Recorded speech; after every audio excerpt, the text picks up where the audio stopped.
Hi friends, tara, kape.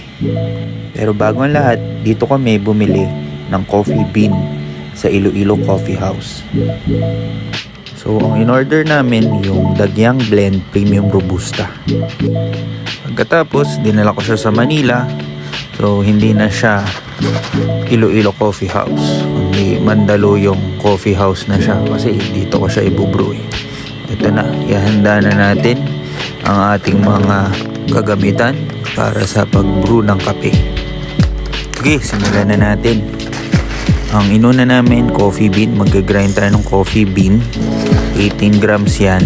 2 beses tayo mag-grind para maging 36. 2 shots ang gagawin natin para palong-palo yung lasa ng kape.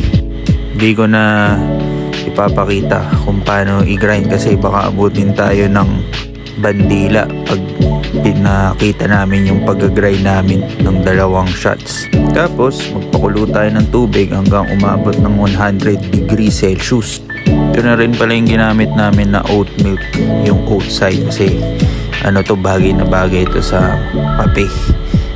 So salin mo lang yan, mga 120 ml. Yan, pag kumulo na yung tubig, pwede na natin siyang isalin dito sa AeroPress. Ito yung pinakamurang paraan para makagawa ka ng espresso kahit na di ka makabili ng espresso machine.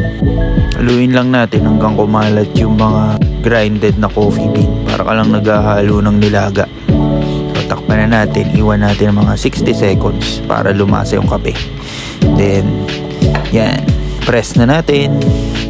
Napakahirap mag-press, para ka nagbe-bench press ng 20 kilos.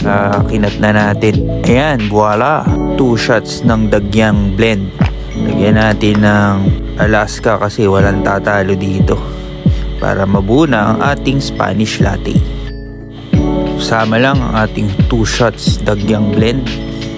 At ayan na, haluin na lang natin. Ayan, sana may natutunan tayo lahat para makagawa ng murang kape. Bye bye!